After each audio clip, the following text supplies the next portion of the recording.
Hey there, John. How are you? Hi, Glenn. That's how we start the Glenn and John conversations at the Glenn Show. You are at the Glenn Show. This is Glenn Loury, Brown University.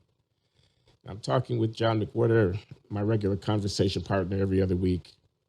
He's at Columbia University. He also writes a column twice a week for the New York Times, and he's been tearing up of late. I teach economics and international affairs here at Brown. We talk about race and other such things, and I guess that's what we're talking about. We're talking about today. So, John, welcome, and what's up? Thanks for having me, Glenn. And I guess all sorts of things are up. One of them might be what's the last column I did? The last column was about Herschel Walker, who is a black man who's being elevated as a candidate from Georgia for the United States Senate. And the problem with Herschel Walker is that, there are two things about him. One, he's black, great. Two, he's a moron. Oh my God, John, you're calling a candidate for the U.S. Senate. Come on, man. You could just be more say delicate about it. Yeah, please be more delicate. He knows no more about the issues of the day than either of my children. Nothing. He doesn't know anything. Okay. He has no interest, and more to the point, doesn't even seem to be aware that he is supposed to indicate the interest. I have no idea what his IQ is, but he clearly is hopelessly, glaringly unqualified to be a senator in any sense. There's no learning curve possible. Doesn't even know how he's supposed to fake it. Just no blessed idea. And I find it offensive because what's basically going on is that they're putting him against a Democratic black incumbent. And the idea is to hope that enough black voters will be swayed by his erstwhile celebrity and his blackness to vote him in so that there'll be a Republican. Because to the extent that he has views at all, they are Republican views. And therefore to get rid of poor Raphael Warnock. But it's insulting, to put somebody up there who is clearly unqualified solely because of the color of his skin. And yet these are the Republicans who think that we're supposed to be getting past race and evaluating people according to the content of their character and being quote unquote colorblind. It's just the expression these days is it's not a good look. And that was my last piece. Well, you said that with such relish, John. You took such pleasure in calling this man a moron. And you're insulted. This is the thing that I find is interesting. And a number of thoughts occur to me. One is, how could he possibly have secured the nomination if he's such an idiot? You say you're insulted, and I assume that means you think that the Republican Party has so little respect for the intelligence of black people that they pander for their votes by appointing this, quote, moron whose main qualification is his blackness in an effort to unseat another black man, because that's the opponent on the other side, and Georgia has a significant black vote. Okay. I mean, that is what I mean. And I want people watching or listening to this to understand, because I have such an imperious manner about me. I'm not saying he's a moron because he's not an intellectual. That's not what I mean. What I mean is that this is somebody whose professed statements, professed views about the issues of the day are so utterly uninformed that you're shocked that he's been put before any kind of audience. And more to the point, he doesn't even seem to know it. He seems rather proud of himself. He's utterly out of his element. Give us some examples. I know that I should be somehow, I feel, John, like I should be defending Herschel Walker here, but that's a heavy lift. Why don't you give us some examples of his ineptness? Well, for example, he was asked about how he felt about Biden's bipartisan infrastructure bill. And his answer, with the microphones in his face, was, well, what I like to do is look at it and something. Oh, yeah, and I heard stuff. That. That's what he says. Oh, but literally, and something and stuff. Yes, that's quote what he unquote. Said. That's actually what he said, and something and stuff. And he didn't know. I mean, he genuinely doesn't know. You're supposed to at least be able to fake an answer. And you're not supposed to get offended, as you did after that he was being pressed on it, saying it's just not fair. I haven't looked at the details, as if it's wrong to expect him to read the news. Or another example is he's under the impression, I didn't put this in the piece, that what's going on with climate change and what needs to be done here is a matter of that the United States has the best air in the world. We've got the best air. China has the worst air. And what happens is that because of wind patterns, our good air blows over to China, and there's not enough room for the good air.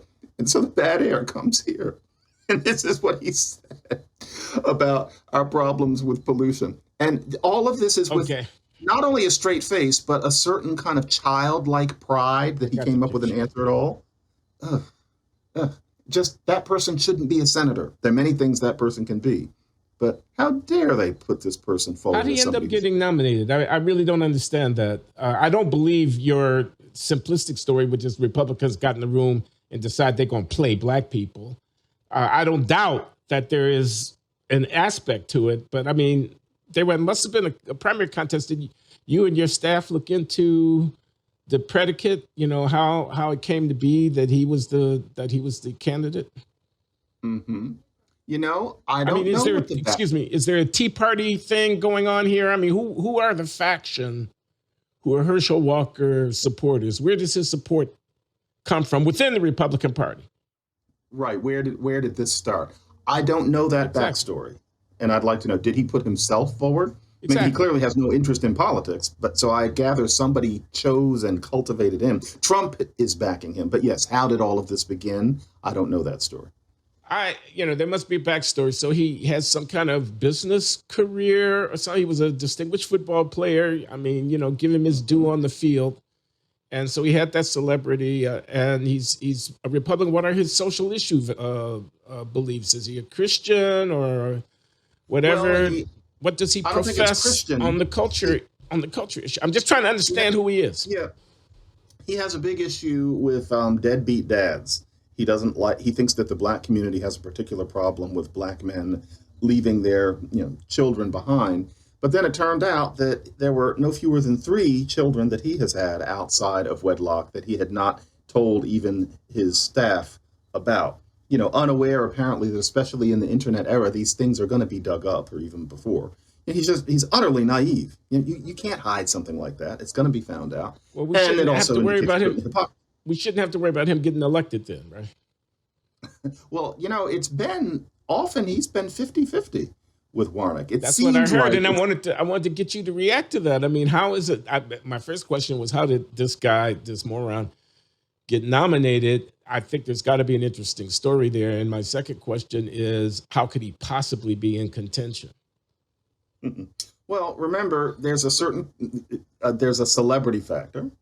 For some people, his disarming smile will be interpreted as some kind of genuineness or honesty or, childlike down-to-earthness or something like that. And for a lot of people, it's about charm. It's about charisma. And then there's also his idea that he has novelty on his side. And I'm not sure what he thinks he's bringing to the table other than the sheer fact of being new. But the idea is that he's not a politician, and therefore, presumably, he's untainted and or will have fresh ideas, such as about how, pollution works. And so he says that, we need somebody who will have new ideas, somebody who hasn't been, doing nothing for decades about these situations. And so, in the same way that Trump's charisma had a lot to do with many people voting for him, you could say that would work for Herschel Walker too. And racial loyalty, a black person who's tired of the same old thing but wants a black person to vote for and likes football. I can see how that would hold it at 50-50 for a while. However, he said so many utterly ridiculous things in public at this point that I think the mania is slipping. But still, the fact that I'm going to make the case for Herschel Walker. I just had an idea. I'm going to make the case for Herschel Walker. I'm going to stipulate everything that you said about his competency. Mm-hmm. It's probably debatable around the margin, but it's probably solid, at its base. I mean, he looks like he's a lightweight, a term that we have used here at the Glitch Show from time to time. And in this case, there can be no doubt, yes. But here's what I want to say. I want to say that is probably complicated, and the nature of his appeal, he can't be a threat unless he has some appeal, and I think we have to reckon with that. I mean, if at the end of the day he's simply not carrying anybody's message, he'll be trounced in the election by a guy who's a pastor of a church and organizer and activist and a very capable man who, and we don't have anything to worry about. If indeed he has a chance of winning, there must be something going on. So he's signaling or being an avatar for something. He's representing something. And that's the thing to kind of try to focus on. You put your finger on it, I think, with respect to Trump. Trump's out there acting an ass. Trump's out there saying ridiculous stuff. Trump has all this baggage. And yet the Christian right flocked to him and he gets fucking elected. Mm-hmm. Trump is Trump, and he's an idiot, he's a moron, you can go into your thing about Trump, but the fact is that the thing that he represented or embodied was a part of the democracy. It was a part of this. It's a part of the political situation. That's why I ask about Walker's position on social issues. I don't know what he thinks about the border. I don't know how he talks about capitalism, et cetera, et cetera. But I don't know what he says about who's a woman, and those kinds of things, about CRT in the schools, about the 1619 Project, about those kinds of things. Is he a Christian? I mean, and I'm not, please, I'm not advocating any kind of Christian nationalism. I'm just saying that could be a part of a package. The man might pray. If he prays, some people are going to really be responsive to that, regardless of what his IQ is. So I think candidate selection and candidate success are the things to focus on here. What was going on in the Republican Party that led to this? Perhaps it's exactly as cynical as you say. Big money guys in Georgia politics on the Republican side said, the reason we want this guy and he wins the primary because he's got the big money guys behind him is we're going to play him like a puppet and he's going to be our blackface emblem. That could be the story. But it might be a Tea Party kind of story where activist zealots who are extremely pro-life and extremely, anti-woke, fastened on to this guy as the guy that was carrying their water for him. Anyway, I've been talking too long, but you see what I'm getting at, John? That's. I do. And I think what has offended me so much about him is that I don't think that there is any more of a story in his case. He's not particularly about anything. Like, for example, I see how you're casting him as perhaps very Christian. As I don't know that for a fact. I just want to be clear. Know. I don't know that for a fact. He might have this whole message about being born again or about how we need to go back to God. But actually, he doesn't. That doesn't seem to be his thing. If anything, the only message he seems to have is that he had certain mental troubles about 20 years ago, and he claims to have gotten past these sorts of demons. He's been borderline violent, given to rages, often against women. I don't think he's on record as having actually hurt anyone, but he has scared people. He had some issues with that, and he's come back from it. But to be honest, he doesn't talk about it in especially, enlightening or moving way. But that's the quirk about him. Other than that, he's somebody who played football very well 30 years ago, who is being elevated because, he would look good on a T-shirt. I really don't see the there that you can even kind of hesitantly identify in a Trump. He's just a doll. And that's not how Black people are supposed to be represented, I think. What kind of response have you gotten to this? Have you heard from his campaign or anything like that? No, I haven't. That's funny because when you write for the Times, you hear about whoever you write about usually. No, I don't think I'm going to hear from any of them. That one really seems to have gotten around, I think, because I was in a mood and made a few attempts at humor. And so that one seems to get around partly because people seem to enjoy me making fun of people. That happened with Trump on MSNBC, and I did several segments back then. But I don't think it's going to make any difference. But I want people to know this column that takes down Herschel Walker is absolutely brilliant. It's exquisitely written. You will have fun. It'll take you a couple of minutes to get the 1,500 words under your belt, but you will enjoy the time. It's time well spent.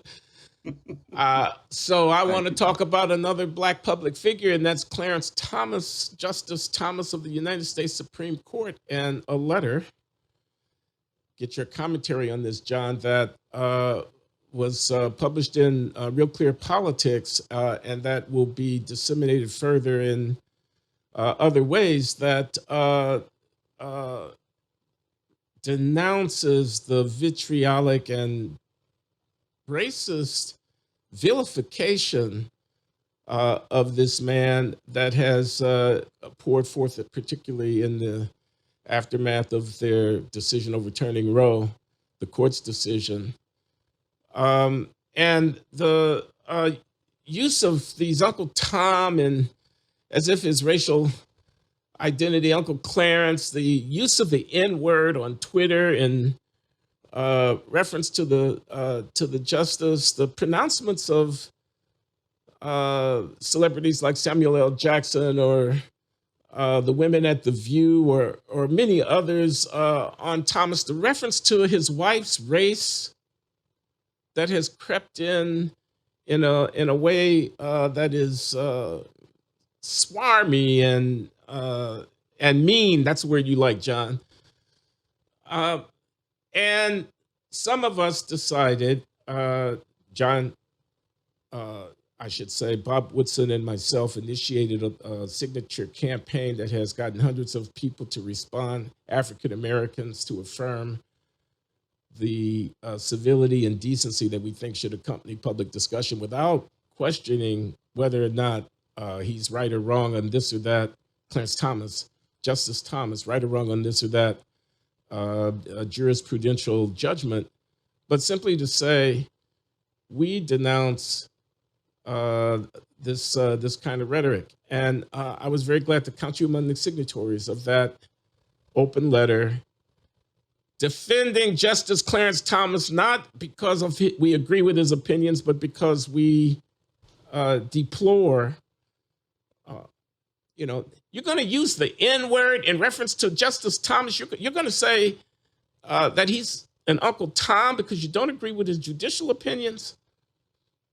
Anyway, I'm sorry, John. Obviously, I'm exercised. Sorry.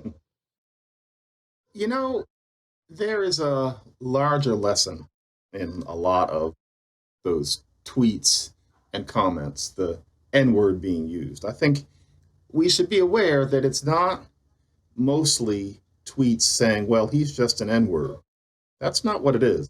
It's things like his wife is going to call him the N-word when they have an argument. Or, here he is, just another house N-word, etc. What those people are doing is not saying, God damn it, Clarence Thomas is a nigger. That's not what they're saying. What they're doing is they're quoting somebody who would call him that. Now, what's interesting is that they feel free to do it. So, Jenny's going to call him a nigger when they have an argument. And, we've all heard that line about interracial couples. But what they're doing is they are speaking in the voice of somebody who's using the word. You are imitating, you are quoting supposedly what, Virginia Thomas would say. You are quoting somebody who would call him a field nigger. You're not calling him a field nigger. Now, I don't think it takes any great insight to distinguish between those two things, although the fact that suddenly these people are using and printing the word is interesting, and this is why it's interesting. Here are these people who think it's okay to use that word in a public forum against him. But these are the same people who, if some other person out in public says, why did James Baldwin use the word nigger? Or isn't it a terrible thing for someone to be called nigger? Or here is this book called Huckleberry Finn, where the word nigger is used a lot. Or here is this person on the Glenn Show using the word nigger over and over again, etc. Those are people who will all of a sudden not have any sense, will pretend not to have any sense of the difference between calling somebody that and referring to the word. Even if you're criticizing the word, you can't even utter the two syllables. And for them, all cases are using the N-word. But then suddenly when it's about Clarence Thomas, you can say things like Jenny is going to call him a nigger. Doesn't he know that he's a field nigger, et cetera, et cetera. I find that absolutely repulsive because you just know that those people writing those tweets and saying those things are exactly the people who would happily watch somebody get fired for referring to that word in a class. I think it's hypocrisy. I think there is a certain basic linguistic sensitivity that you could apply in both cases. Why'd you sign the letter? I signed it because I think that the general tone of the way he's being written about, and it's beyond just the N word. Yeah. It's referring to her race at all. It's calling him an Uncle Tom, etc. All of that is unfair. All of it is the sort of thing that happens over beer at a barbecue. But those things being public statements, no, it's too much. It's Clarence Thomas doesn't deserve that, even if you disagree with his judicial opinions. But I do think that most of the tweets that I read using the N word were layered language. It wasn't a bunch of people just calling him the N word. They were layered language. Nevertheless, the larger picture is extremely unpleasant. So, yeah, I signed the letter. As you know, I had to take a deep breath. I wasn't sure at first, but I did. Yeah, I appreciate that. I want to comment.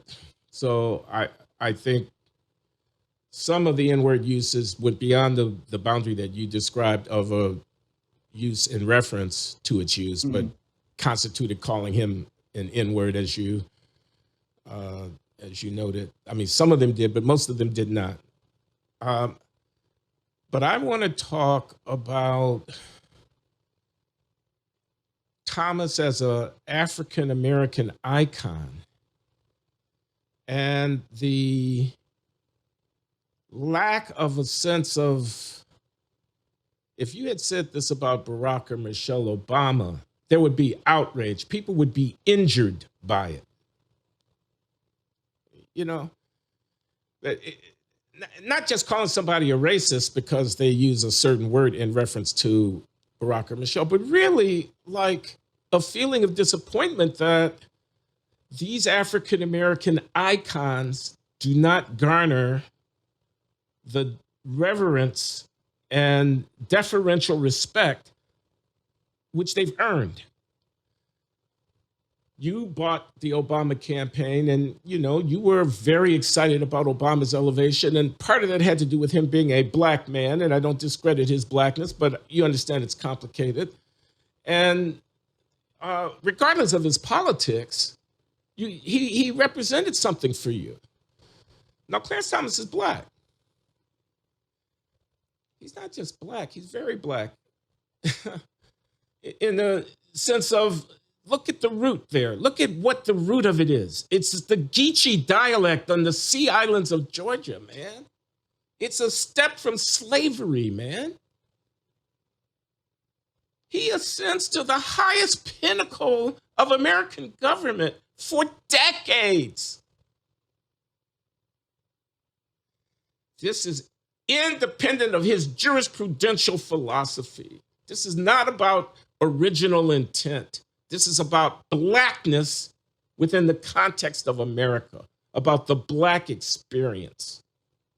He embodies something. If we can't get past left and right, feminist and Christian moralist as African Americans, and see the value of this man's contribution to our history,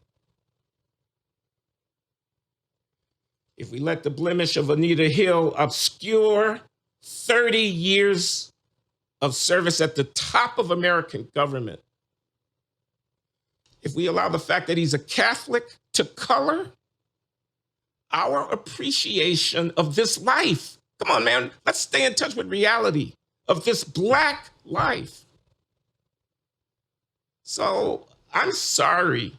You cannot call him an Uncle fucking Tom on my watch. You can't do that, man, because you're denigrating the real experience of African Americans on behalf of ideological theory.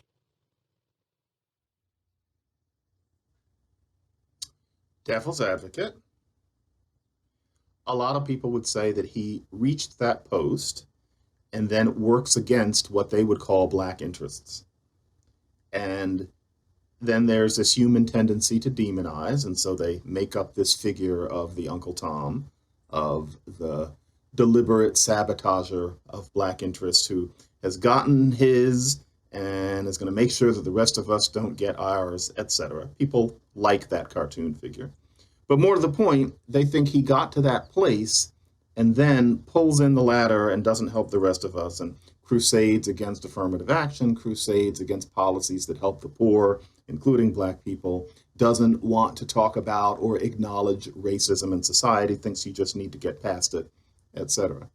And so, as far as they're concerned, he doesn't count as a resonant figure in black history. He is a traitor. He's somebody who used an opportunity that he was given. And let's face it, I'm not saying this against him. He got it as a token.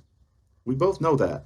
He wasn't chosen because of the depth of his experience. He was chosen because they wanted to replace Thurgood Marshall, but they wanted to do it with somebody who had Republican views, and they picked him out of relative obscurity.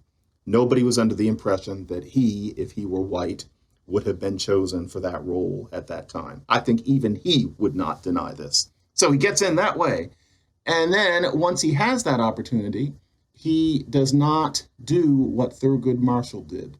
Can you have no sympathy with those views? I frankly think that the things he's doing can be interpreted as pro-black. I do not revile him for his judicial philosophy, but you and I are a little strange. I mean, can't you imagine how it looks to all of these other people? I was glad to hear you say that last at the end, where because I was so kind of disappointed, but you did such a good job of articulating the disappointment. I think of Judge Leon Higginbotham, whom I knew not well, but he was a professor at the Harvard Law School for a while I was at Harvard in the 80s, and he was writing this big book on the history of race and American law, going all the way back to colonial times. And he wrote a very powerful, and I think he thought of himself as Thurgood Marshall's successor, and not without reason. He was, I think, circuit court in Pennsylvania and something. He was a federal judge at a high level, but never got to the Supreme Court. Timing was off for him. Leon Higginbotham. But he embodies, as you spoke, I thought of him. As you were saying, why is he so disappointed in Clarence Thomas? I thought of him.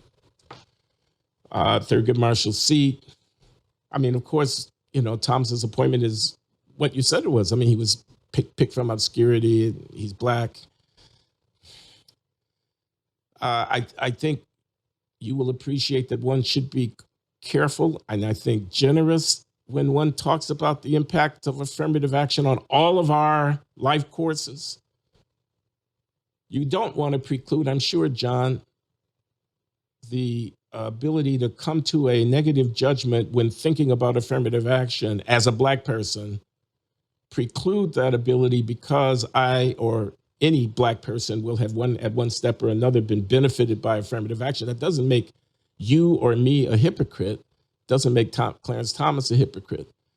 But I see, and I think of Justice Marshall's great speech in Hawaii in 1987 on the occasion of the bicentennial of the ratification of the U.S. Constitution, where he decried this originalist philosophy of which Thomas is an adherent. This is before he was on the court.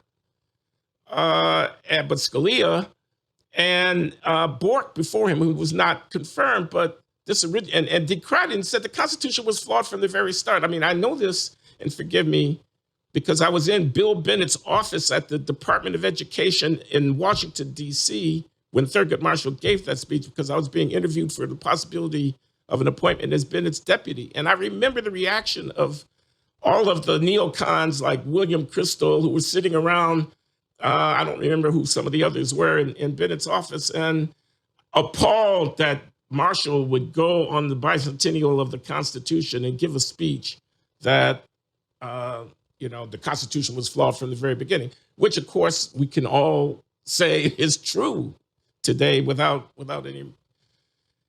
Anyway, I'm sorry to go on so long. I want to say I appreciate the left, legal, African-American freedom fighter, civil rights advocate uh, reaction to having, there's only going to be one African American Supreme Court justice following in the shoes of who abetted this great revolution of the 1950s and early 60s, Marshall, and then going in a conservative direction. I appreciate that people are disappointed that he's not representing them on the court.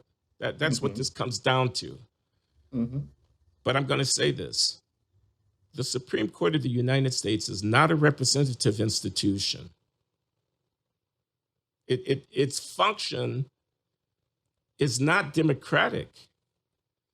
So I think the expectation that he couldn't be a conservative and still be a authentic and, as it were, loyal Black person, I think that's mistaken. I think it is a mistake as a consequence of false understanding of the actual nature of his obligation to Black people. He is a concert violinist. He is a master of artistry, of craft. He's an architect. I'm saying his professional expression does not have to be tethered to the narrative of African American freedom and liberation. He can be what he is, which is first of all a conservative Catholic. Second of all, a strict constructionist originalist of constitutional interpretation. And thirdly, a deeply conservative in terms of political philosophy and so forth person. That's permissible. That's not a betrayal of Blackness. That is one of the paths. Hell, I have a great deal of sympathy for some of this conservatism myself. I don't expect you necessarily to share it, but I'm saying you can't tell me I'm not Black for that, or I'm not representing in the sense of representation that I think is relevant here, which is the going forward into the world and making an imprint that comes up out of your origins and your experience as a Black person. That kind of, so don't make African Americans the playthings of the left in this conversation. Our root is deeper than that. It's prior to that. I completely agree. I have never been able to share the recreational hostility towards Clarence Thomas that people like us are supposed to have. Where he sits strikes me as thoroughly, authentically Black, especially if you go before roughly 1966. And I've always been disappointed that he didn't speak as much as the other justices. It makes him look dumb, which he is not by any means. He not by a long shot, man. Excuse me for interrupting, but he's one of the most significant jurists in the 20th, 21st century. He has a significant body of jurisprudence, and you'd never know it from the fact that he doesn't talk. Now, from what I hear, Amy Coney Barrett doesn't talk a whole lot or very interestingly either. So now there are two justices who are not extremely loquacious, but it used to be that it was only him. And I didn't like it. However, it does not reflect anything about his judicial philosophy. But you and I are odd, Glenn. We're really odd, as in Randall Kennedy, who has been on your show and with us. Yeah, my friend Randy. Harvard law professor. And, I reviewed his anthology. It's called Say It Loud, about 6 months ago. And I did read it from cover to cover, and so I got a good heavy dose of where Kennedy stands on things. And, it's not a loud book. As we both know, Randall Kennedy is not a loud person. He's extremely temperate. The one thing in that book where and thoughtful and brilliant, one place where passion comes out, where he bares his teeth and things seem to go beyond the strictly logical, the strictly rational, is he despises Clarence Thomas. That temperate, brilliant, meticulous person. When Thomas comes up, Kennedy is just a snarling dog. That shows how deeply seated the idea is that there is a black way to be a Supreme Court justice that is antithetical to things such as conservatism, Catholicism, and being an originalist. If Randall Kennedy can't handle it, no one can. We're odd men out. And so that's what I find myself thinking. But frankly, I think you and I are right on this. I think that we are beyond our time. Kennedy clerked for Marshall. He loved the Supreme Court, and he loved Thurgood Marshall, Randall Kennedy, and But I hear you loud, and he's very reasonable. He's left. He's very self-consciously left, which is fine. But he, on the race questions, is a very thoughtful and balanced and serious man. I think we can agree on that. So his vitriol toward Thomas is noteworthy, and it has been noted.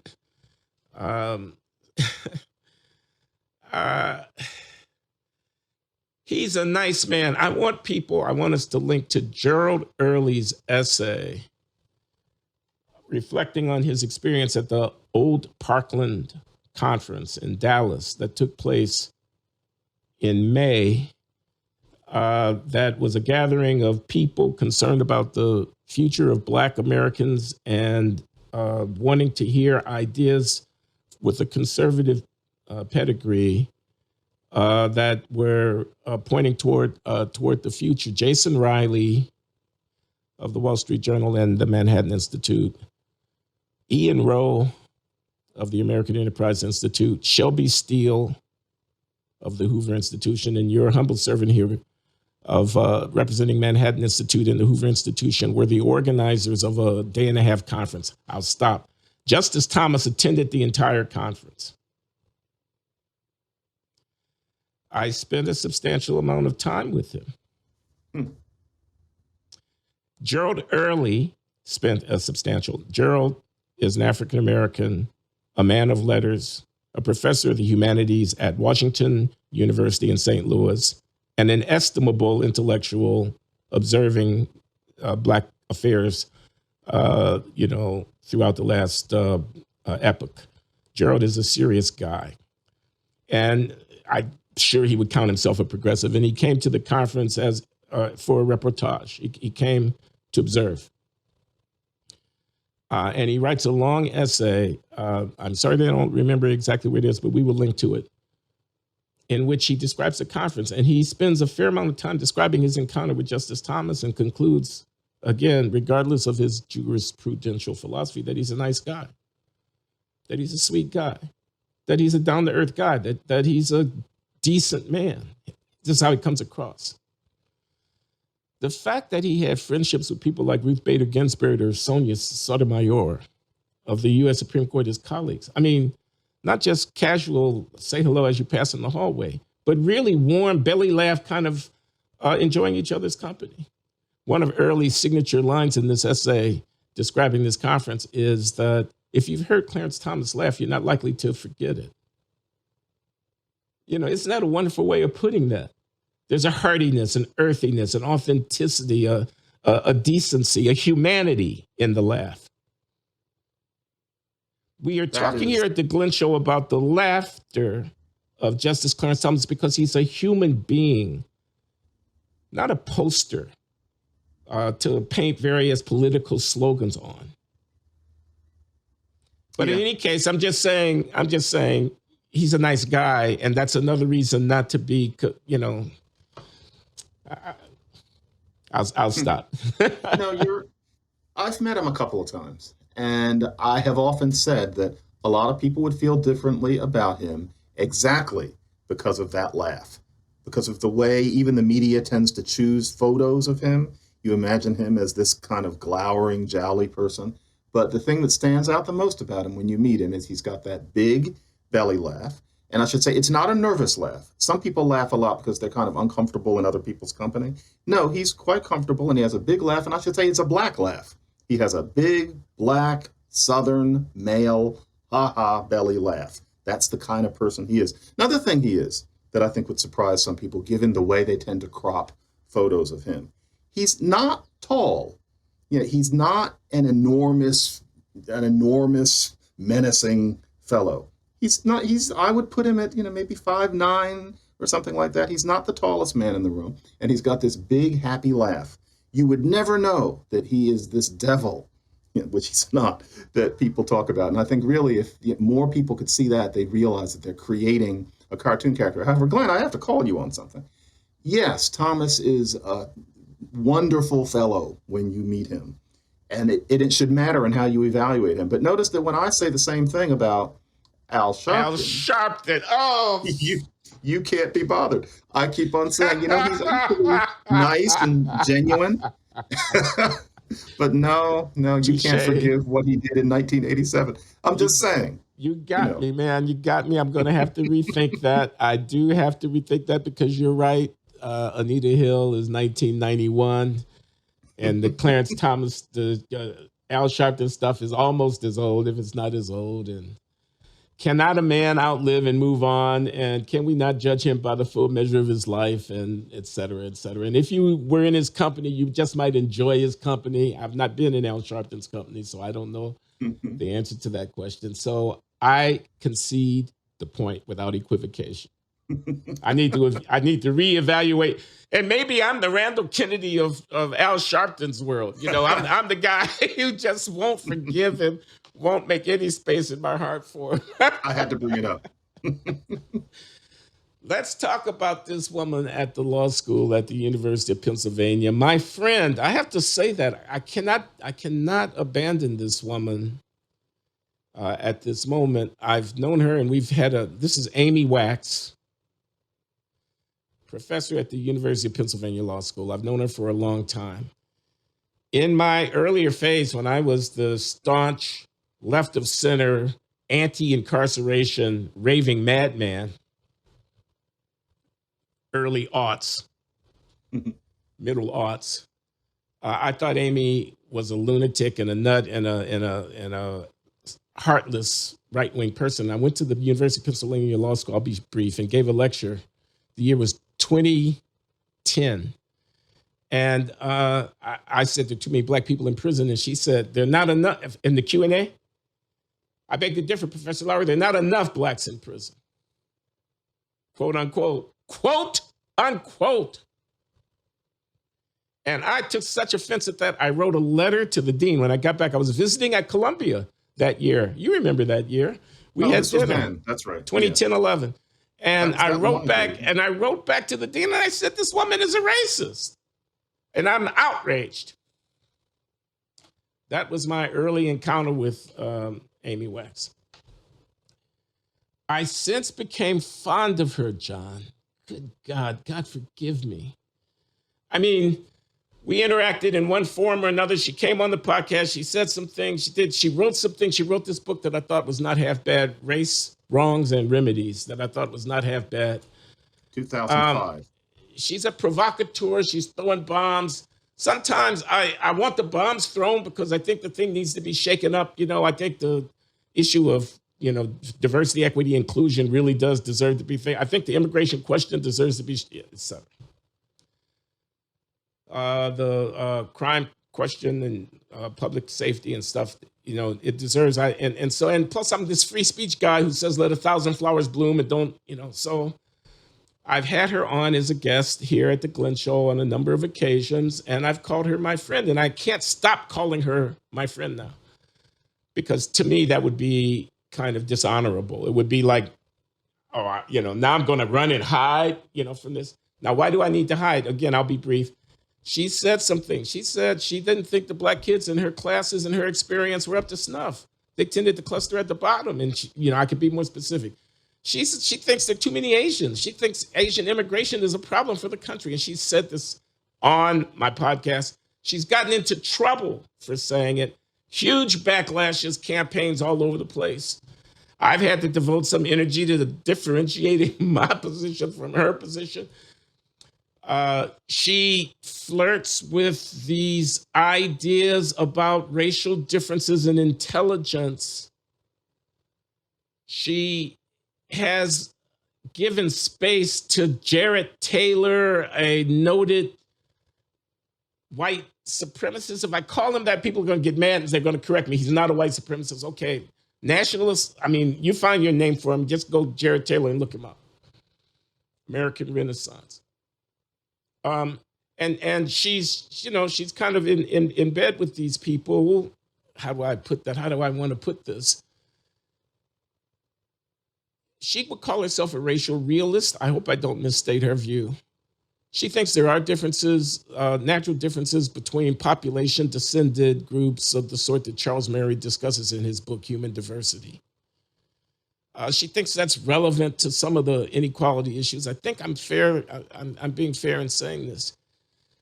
She advocates for a return to bourgeois, and I'm sorry for going on so long, but people should know what we're talking about. For a return to bourgeois values, she says, the American civilization of the 1940s and 50s kind of worked, and some of the tried and true norms that have been since abandoned on behalf of liberation of one sort or another they served us very well. She notes the cultural differences between populations that she thinks are important for the deliberations over questions of policy and contemporary politics. She's a conservative. She's arch. She's prickly. She's sometimes, it looks to be sometimes performing her heresy. I mean, she's doing it in a way to provoke. Not entirely, but sometimes so it seems to me. And so now she's in trouble. Her dean at the law school has initiated a formal procedure at the University of Pennsylvania that would have her sanctioned in some serious way, possibly, I suppose, including dismissal. That's a heavy lift, but she's accused of creating a climate in her classrooms that is hostile for students. She's accused of abusing her privilege of access to information about students without their permission on behalf of her research program. She's accused of using the imprimatur of the University of Pennsylvania to advance views that are reprehensible and unbecoming of the values and the integrity of the university brand. And she's in the dock. So, okay, that was a review of the situation of Amy Wax and my relationship with her. John, thank you for allowing me that. It's important. She's hard because it forces you to think about what you consider the limits to be. Yes, free speech. However, nobody can seriously say that they're in favor of free speech about absolutely everything. I assume that we're not going to seriously discuss whether slavery is okay, etc. The issue is where do you draw the line, because life is short and intellectual history advances. And with Amy, the problem is, I've always known that she said things that were controversial, such as in her 2005 book, where she'll say something like, there comes a point if somebody gets hit by a truck that only they can teach themselves how to walk again. The other person can't do it for you. For a lot of people, that's a very offensive statement, and frankly, it shouldn't be. There do need to be credentialed people who make points like that in accessible books. But, over the past 10 years, she's gone in some directions. So, for example, the students clustering in the bottom of her classes, the black students. Now, frankly, that's true. I think Dean Ruger's little dance that he does where he implies that that's a lie is the sort of thing that people in his position have to do. He's lying. He knows damn well that that clustering is the case. The issue is why you bring it up and whether you talk about it as something that needs to be fixed. Amy doesn't. And so by omission, you can't help thinking that what she's really saying is that these students shouldn't be admitted at all. Now, free speech, okay, but if that's what you mean, one, be clearer about what your implications are. And she tends to stop without doing that. And that's why you're saying it seems to be kind of a performance, but I have a problem with that. And two, if she did take it all the way and say what she was implying, is this something that we would be comfortable discussing? And then you go even further. The point about Asians, I take it, is that we should have fewer Asians because they tend to vote Democratic and therefore push the country in a wokish direction. I'm not sure how that even corresponds to fact, frankly. And so it's a little odd to see somebody so brilliant and credentialed throwing a bomb like that, unlike the business of the black students clustering, doesn't really seem to make a whole lot of sense. And then on top of everything, what I didn't know until this letter, I didn't know this at all. I didn't know that Amy was given to saying these things in front of her students and on a regular basis. Not just one thing, but she regularly, you have to give her credit for coming clean, says these things in front of classes where lots of the faces are brown and, if I may, yellow. And so things like reading, an alphabetical list of the names, doing some kind of roll call, and 3 or 4 of them are foreign names, and then she gets to somebody named Jackson or Smith. She says, "Oh, finally an American name." And believe me, there are advantages to being American. To say that in front of a class, and it's not just that one thing, it's a whole series of recountings. Now, a bit of me worries because of the way these things go, especially when you're talking about, say, cop killings, where I've learned that you have to be skeptical. Frankly, often with claims of overt racism in university settings, you have to be careful too, because frankly, there is a tendency for people to lie about those things. And a part of me reads all of these episodes of her saying these horrible things, standing in business clothes in front of a class. And I think, did even she really do this? Are these students making these things up because they feel responsible for, playing their role as beleaguered, students of color at a university? But, there's so many of these stories that, let's say one of them is made up, but I find it hard to believe that she is not given to saying these things in front of the students. And where you draw the line, the line, what worries me is that, and this is messy, but it's just that there's something that brown students are taught, which is to pretend that schools are these racist institutions and it keeps you from doing your best. That's a way that Black and brown students often make themselves feel comfortable or significant in what can feel like a threatening setting. You are a victim of racism that's all around you if you just know where to look for it. Somebody like her reinforces any Black student in UPenn's law school in thinking of things in that way, and it distracts them from getting a goddamn degree in the law and legal reasoning. And I find that regrettable. It's already this tempting poison for any student of color to buy into that mythology that college campuses are racist spaces in any significant way. And here she is saying actual, obviously racist things right in front of them. That's an unfortunate distraction. And as we've talked about before, I do wonder how we can expect students not to feel that they're being judged in a certain way in classes like that. And how do they participate in discussion? How, if she can tell who they are grading their work, and I'm sure there are ways that you can, how can they not feel like they're not going to be graded properly? How can they feel that comments aren't going to be made about them in faculty meetings that have a bearing on this, that, or the other thing? And it's interesting. I can imagine, I'm 22, I go to law school, I'm in a class with this avowed racist person who's making these snarky little comments. To be honest, it wouldn't throw me. I would find it kind of funny, and I would think, well, my job is to show her it isn't true. However, I've learned in my long life at this point that that is a bizarre way of being in our racial situation post-1960s. That is not the way most Black students are going to think. It's going to throw them. And I know that sounds so patronizing, and I'm sorry, but it may be patronizing. It's also true. It's going to throw them. They're going to feel scared. They're going to start wondering about their worth, not to mention being distracted by the myth that all the other professors feel the way she does. And I really have a hard time getting past that. They get to campus, and there's always that temptation to pretend that racism is an issue. And here she is actually embodying it and getting in the news doing it. I can't say that I think she deserves to lose her position, but I am really turned off by the fact that she does this stuff in class. I used to think that it was that students read things that she said or watched her talking to you and then came to class worried. I thought she stood in front of classes and just played the role of the impartial legal theorist. But no, she doesn't. She performs that role right in front of them while they're trying to learn from her. Doesn't that disturb you? Did you know that until last week? Well, I wouldn't have put it the way that you did, John. I did know, I think, about the specific, some of the details in this bill of indictment that we've seen from Dean Ruger in reference to Amy Wax accumulated as a result of an investigation where the dean undertook to go and ferret out evidence of Wax's quote unquote misconduct.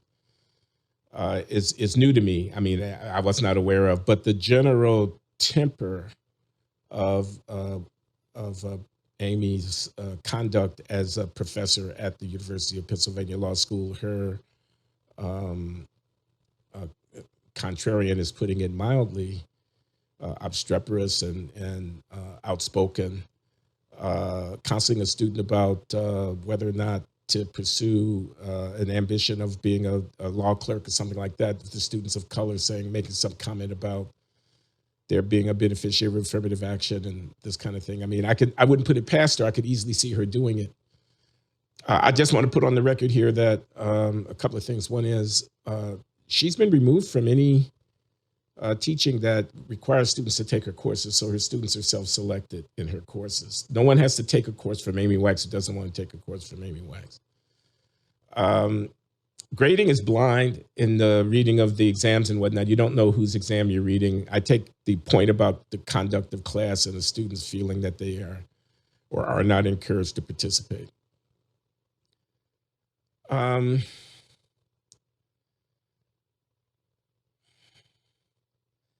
Using the student's feelings about her political opinion. So you're calling her a racist now. I don't know if I want to cede that point, but I also don't want to debate it. I see why you're doing it. She thinks that you cannot dismiss the hypothesis that there are natural differences between racial population groups that are relevant to social inequality. That's what she thinks. She thinks affirmative action is an abomination that is, undercutting standards and leading to a lot of mediocre people who are not really quite up to it, finding themselves in places like a first-year law class at the University of Pennsylvania. She does think that. Can you have a person on the faculty removed because they think things like this? I'm having a hard time with that. And I'm having a hard time letting the argument, if the students know she thinks this, they'll be so upset that they won't feel safe and secure. They'll feel confirmed in their prior beliefs that the institution is racist. Can't a person think that? Can't a person think, you say you wouldn't debate slavery, neither would I. But I would debate whether or not the diet of a enslaved person on a plantation somewhere was or was not more calories per day than the diet of a working class Irish immigrant in a tenement somewhere. I would debate whether or not the use of physical force against slaves was tempered by the slave owner's anticipation of the depreciation of the value of his or her property if they were to whip it within an inch of its life, and have that be a part of my narrative. That's Fogel and Ingerman, by the way, these kind of observations about slavery, which is to say, I can see Amy Wax having a field day on the subject of slavery. It wasn't what you thought it was, et cetera, saying a whole lot of things that would upset people.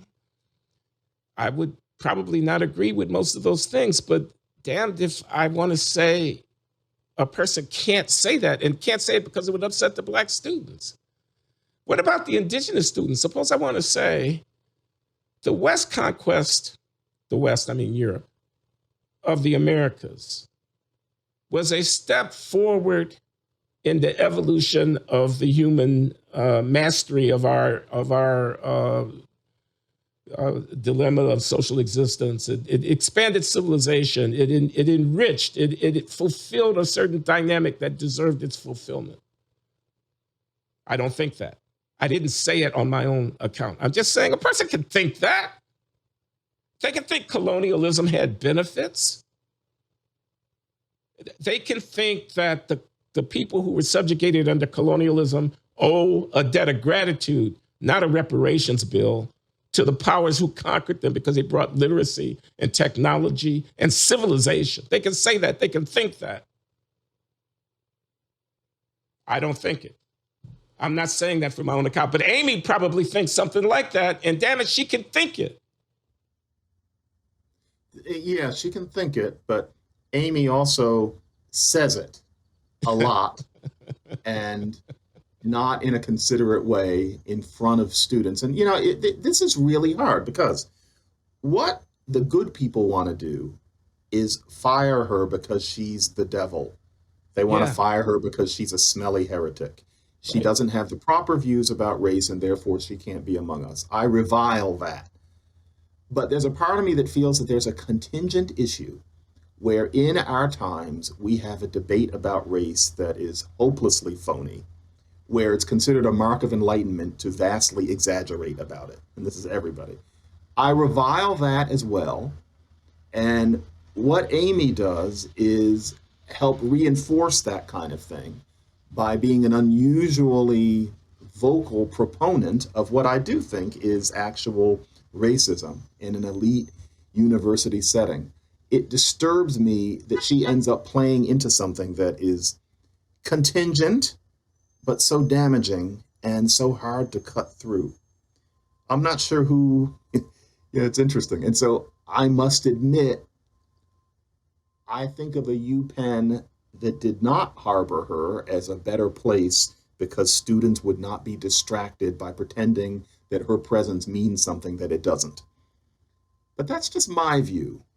And the reason she would be dismissed is out of an idea that she's just evil for the way she reasons about race, which is not what I believe, even where I disagree with her. So it's hard. But you do think she's quote unquote evil. I don't want to put words in your mouth, in the way that she talks about it, not the way that she thinks about it. No, I don't think that it's not evil. It. It's inconsiderate and irresponsible, given all of the mythology that those students are already swathed in. Okay, so Not evil. she has a kind of social or intellectual Tourette syndrome kind of thing. I mean, she has the no governing mechanism on the subconscious thought, and things come out inappropriately. Or she just doesn't care, which is her prerogative, but she's really stirring up the well. And what I mean is enabling people in subscribing to an already destructive kind of mythology. Okay, I'm going to try one last thing here. Gadfly is a function that's necessary to the discovery of truth and the pursuit of knowledge. Gadfly. So that's the person who stands out, ostentatiously stands out from the crowd. The person who dresses in a way that's exactly contrary to gender norms. The gadfly. The person who cuts across, the grain and is heterodox in a very, very serious way. Transgressive. So the gadfly. I'm saying that's a type, and it has its place. I wouldn't start there. I wouldn't end there. But the provocateur has her place. There's a role there that can be played. And therefore, I want to resist the imputation of motive.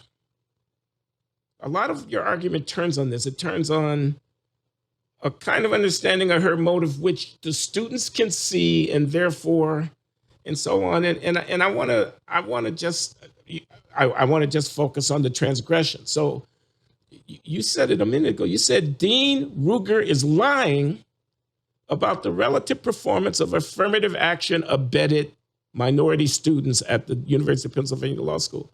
He's out and out lying about it. He is. Okay, so underneath that, I'll be brief. Affirmative action is a debatable policy. In that professional environment, at that level of selectivity, it well might have implications for racial differences in post-admissions performance, just in the logic of the way in which it's working. The LSATs and the grades do correlate with your performance after admission. They're lower on average for the Blacks because of affirmative action. So on average, the performance after the fact is lower because of affirmative action. That's just logic. I mean, I don't want to start a fight with anybody. I understand that this is a very contentious issue, but I'm saying it's not crazy to imagine that this might be so. Now, we're supposed to look away, and there are many examples. This Georgetown Law Center example, whatever that was, Sandra Sellers, et cetera. Ilya Shapiro's comment about Ketanji Brown Jackson, and all of although that's a distinct example that has its own thing to be teased out. But I'm just saying, you're going to practice preferences, and then you're going to not make it possible to discuss the consequences of having so done. So what the gadfly is doing that makes everybody uncomfortable is calling bullshit on that. In class. I never had this issue until learning that she actually does this live and in person. It's one thing to write these things in a pacific way in the public sphere, and you get yelled at, but she never seemed to mind that. But this is somebody where a black student walks into the room, and there's somebody up there saying, "You're not as bright as the other kids." I don't know that You're we know here. that. I don't know that we know she said that in class. You know she Well, said no, that in not class? not that sentence, but she's saying things that make it clear that she thinks you don't belong here. You're here on false pretenses. Or saying them That's, in her general writing, saying them, and the kids are aware of that when they come into the classroom. and then she comes in and actually says these things with her live breath right in front of them. That's a lot to expect a black student in our times to tolerate. Very few are going to have the weirdness to not be thrown by that. And also, I guess I'm giving in to something that I often revile. Racism is an issue in our society, and there are certain sensitivities that even I think should be observed. We have a grand question in our society as to what to do about racial hierarchies, about undoing that some races are subordinate, and one of them in particular is superordinate. We have a racist history in this country. And of course, there's an extent to which people do need to learn how to just let it go, get past it. But that's not the only answer. And I guess, to the extent that, I am not a true conservative, I'm not a conservative at all, part of how I know that is in that I am really not okay with the gadfly going as far as looking these students in the eye on a regular basis and saying, with a giggle, you don't belong, that the culture I came from, this, Wonder Bread 50s American culture, is better than the one that you came from. And various comments. And I should say again, it's not just one thing, it's not just three. It's apparently the way she teaches classes. I can't accept that. I think it's sociopathic is too strong, but it's heedless.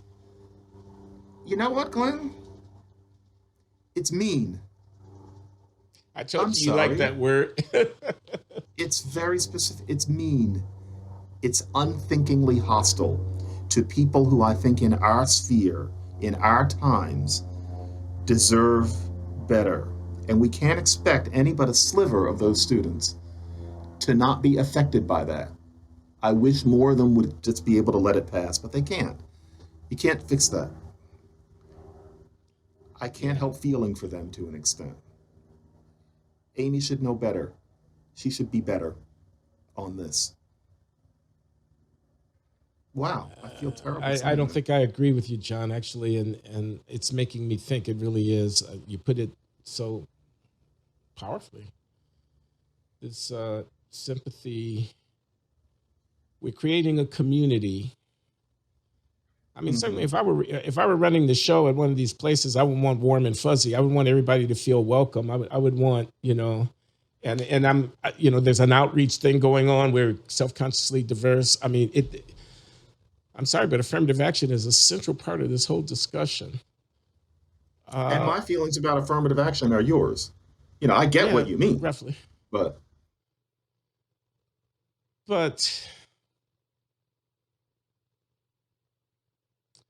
well, okay, I think we should terminate this discussion. Amy is coming on the Glenn Show in a few weeks. We don't have a date exactly yet, sometime in August, and it'll post sometime before this school year starts in September, to defend herself against the charges of her dean's disciplinary procedure, which have been written up and which we will discuss with her. Not we, you and me, John. I'll do that on my own here at the Glenn Show. But I'm just saying she will have a chance to defend herself at full. I'm giving her an opportunity to state her case. So, and Glenn, I might say, if the main component of her defense is these things must be discussed. The next step is to say, why? For what purpose? And make sure that she gives an answer other than these things must be discussed. Because if there's no answer beyond that, there is an answer. It means there's something she doesn't want to say. And that she has disdain for the people who are most injured by it, I assume you imply. And that basically I would assume that she's arguing that major components of what we think of as social welfare need to be, revised. That we're talking about an old Charles Murray argument that there's no point in trying. And here's what she's going to say. She's going to say, "I'll bet a lot." She's got a little funny aphorism. She says, "I'm a speed bump on the road to the destruction of Western civilization." She's going to say that the stakes are high. That if you ask me, to what end? To what end must these things be discussed? Because we're going over a cliff, is what she's going to say. We're ruining our institutions, is what she's going to say. We're creating a society which is not going to be anywhere near what its potential is. We're going to be mired. We're losing our edge. These things are mistaken.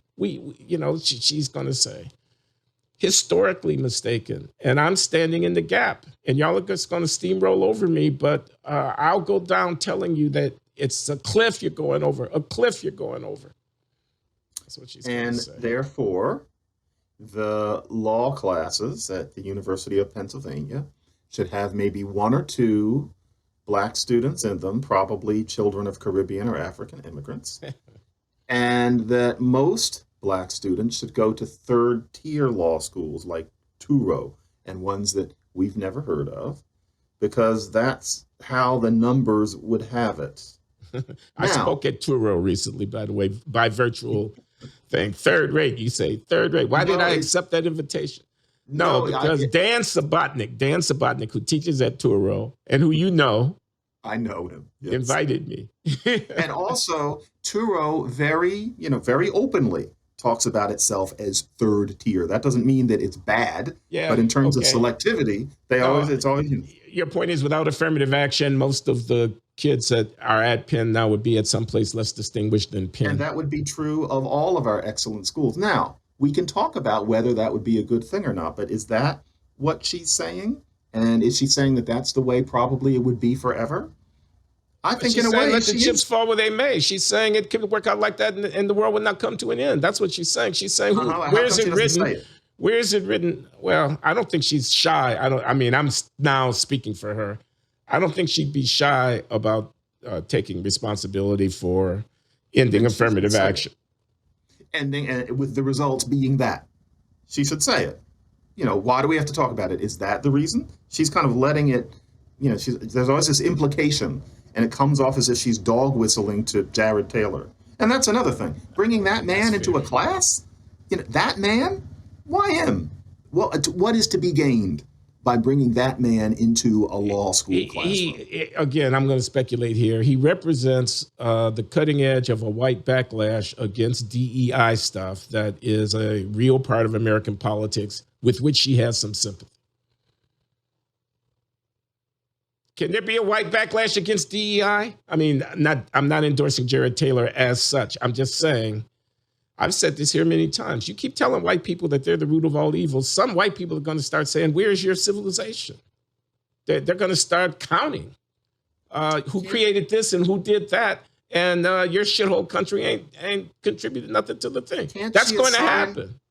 Can't she assign a reading instead of having that man's corporeal presence in the room, she with could, all the students also knowing that she agrees with him? That's what you do. I take the point. It's awkward. I take the point. To a young Ketanji Brown Jackson. And I can imagine her young, because I was at Stanford when she was there. I knew Ketanji Brown Jackson's. I was their TA. I'm imagining that kind of student. And here's this man sitting there saying these. It's a bad look, Glenn. I am almost certain that no student of that persuasion was in that class, because, as I say, the class is voluntary. So All right, you point can taken. see the syllabus. You can see the syllabus before you sign up. So Point taken. I think But she I think had you him have there to. anyway. Yeah. Yeah. Point taken. But I mean, still. there's only a short step from what you're saying to saying if anybody invites Jared Taylor to the UPenn Law School, they should be pilloried because he shouldn't have a platform. Do you think that? Do you think that if in a debate about something, the Taylor point of view could be represented at the Penn Law School or at the Columbia Law School? Yes. I do not think it would be wrong for him to step foot on campus and say things. But there's something about, it's her, given what her views already are, to have him come unopposed in particular to a class is just adding more fuel to the fire. But no, he should be able to speak on a campus. Full disclosure, and I hope we link to this. I wrote in the Daily Pennsylvanian, I don't know, 4 years ago or so, an op-ed defending Amy Wax against the charge that she violated ethics by saying in my presence on this podcast that in her experience, Black students rarely ranked in the top quarter, very rarely in the top quarter and rarely in the top half of the class. She said that on my thing. And the dean came after her at that time. That has been the root from which this disciplinary action we're discussing has grown.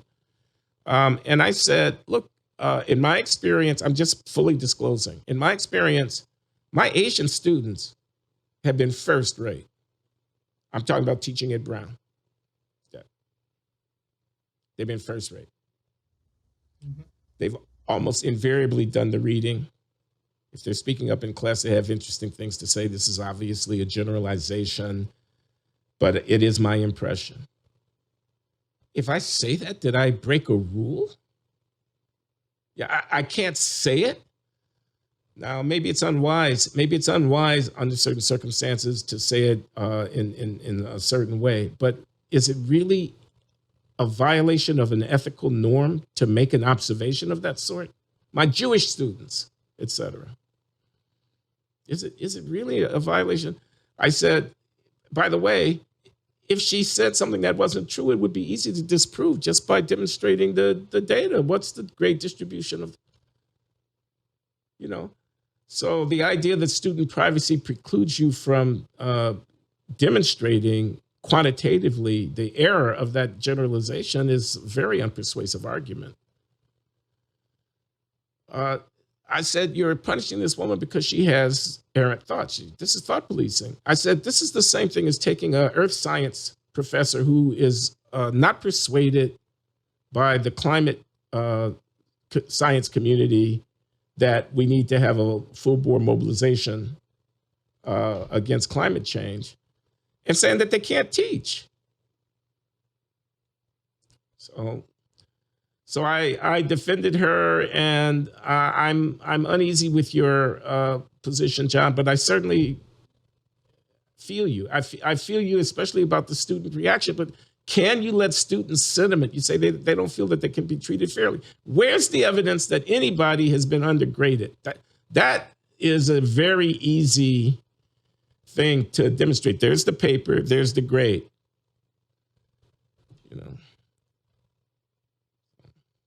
Sorry, Glenn.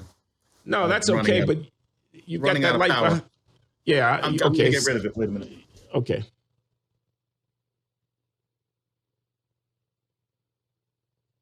People are thinking, where does he live? This is the bungalow. The bungalow now I'm going to turn on the Catskills. I don't blame you, John. I'd be there if I could. So, yeah, Glenn, I think I'm going to stick right here. Yeah, good. You're good. A lot of the issue for me is just I really am disturbed by this this obsession with a racism on college campuses that essentially doesn't exist. And boy, she stirs right into it in a way that I think is extremely inconsiderate. And yeah, I'm being very local about this. I'm being very contented. It's an interesting point. She's making our job harder because they're overstating the case, and then along here she comes, giving them ammunition. I hear that.